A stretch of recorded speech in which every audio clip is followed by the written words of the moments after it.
We have been having the best time making tutorials for all of y'all and sharing the tutorials behind some of our favorite dances that we've done on TikTok and Instagram. Which is why I am here today with another tutorial, but this one is a little different. So as some of you may know, I danced on a competitive collegiate Raas team for 3 years when I was in college, and it was one of the best experiences during my undergraduate time that I had. I learned some new techniques, some new footwork, and just a new dance style that I really didn't know existed. And it has been so exciting to bring that technique and that style to the TikTok dances we've been doing. You may have seen some of our Gurba videos and some of our Raas videos where we've incorporated that sort of style of dance into what we like to put out. So we've been getting a lot of questions about, a tutorial for the footwork and how do we do this type of step versus this type of step, which is why I'm here today to teach you guys the 5 most common competitive Raas footwork techniques that are out there. And hopefully, if this tutorial is helpful, all of y'all will be able to learn along and use this technique in footwork too. All right, everyone, let's get started. So the first footwork that we have is called the step hop. And the step hop is done exactly how it sounds. So when we're doing a right step hop, you're gonna start by placing the right ball of your feet onto the ground. So you're stepping down with the right, staying on your toes, and then you're gonna hop together, lifting both feet up. So for the right side, it would be step, hop, and then do the same thing on the left side. Step with the left ball of your feet, and then hop together. Now, let's try the step hop together with counts. Let's do 1-8 count of step hops, and we're gonna alternate from right to left. So it'll be right step hop, right, and left. 5, 6, 7, 8. 1, 2, 3, 4, 5, 6, 7, 8. Now that we've learned the step hops, let's continue from there. The next footwork that we have is called the sway. So it is the same as a step hop, except this time you're swaying with your body, moving right to left. So to do the sway, instead of stepping with the ball of your feet in place, you're going to step out, and when you hop together, you're going to jump together right where you just stepped out. So on the left side, you're gonna step out with the left, and you're gonna hop together.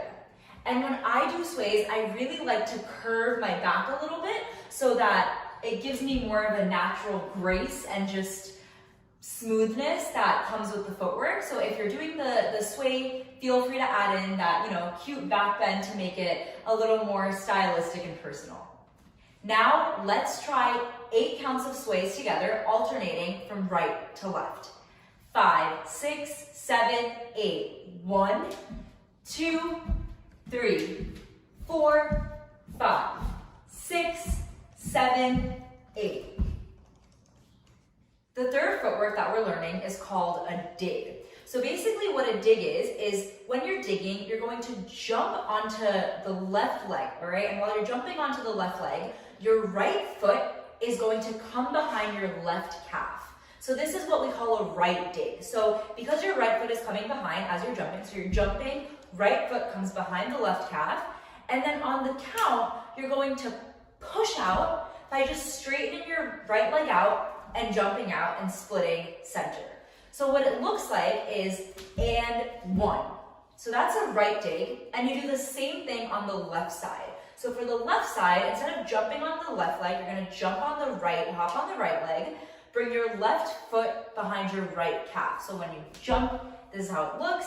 And then when you push out, you're pushing out your left leg, and you're jumping both legs out, and you're splitting your center. Let's try the digs together. Let's try 8 counts on the right, and then we'll do 8 counts on the left, and we will not be stopping in between, so just keep going. 5, 6, 7, 8, and 1, and 2, and 3, 4, and 5, 6, and 7, and 8. Left leg, 1, 2, and 3, 4, 5, 6, 7, 8. Now we are going to learn what we call high knees. So this is a really common footwork that's used, and it's often used in a lot of dances for more traveling motions or just to stay in spot and have it be fun and kind of change the dynamic a little bit. So let's learn the high knee. It's also exactly as it sounds. So to prep for the high knee, you're gonna stay on the balls of your feet, all right? So you're gonna do a baby prep step, which is basically kind of staying on the balls of your feet and hopping a little bit. And when the high knee comes up on the count, so for the right high knee, you're just lifting your knee up and keeping your leg bent. So if you look from the side, I'm making a 90-degree angle with my leg. So that's a right high knee. And for the left high knee, you prep the same way and you lift the left knee up. Once again, you want to make a 90-degree with your left leg. So for high knees, let's try them together with counts and we'll alternate from right to left. 5, 6, 7, 8, and 1, and 2, 3, and 4, 5, 6, 7, 8. All right, now that we've learned the high knee, let's move on to the final step that we'll be learning. This is called the double step, and this is actually similar to the high knee, very commonly used in a lot of competitive Raas routines. Once again, it's used to travel or to stay in place, and it adds a bit more flavor and just makes the dance a little more dynamic when you do a double step. So the double step might be more complicated than the steps that we've learned before, but let's break it down. So when we're doing a right double step, to prep, you're going to lift your right leg up as if you were doing a right high knee. All right, so your right leg is up kind of in this 90-degree angle. And then when you do the double step, you're going to hop onto your right leg and lift the left leg up. And then you're going to tap the left leg down to prep for the left double step. So it'll be and 1 and. And the trick with the double step is you kind of want to think about it as if there were some sort of fence to your side, and you're almost hopping over the fence, tapping, kind of prepping yourself to hop over the fence again and then tap back down. So if we just did a right double step, so you lifted your right leg up, knee is bent, you hopped over the fence, you tap your left leg down, kind of getting ready to prep again. Now you're going to do the same thing on the left side. Lift your left knee up, hop over the fence onto your left leg, tap your right leg down. So let's try double steps. We'll alternate right, left,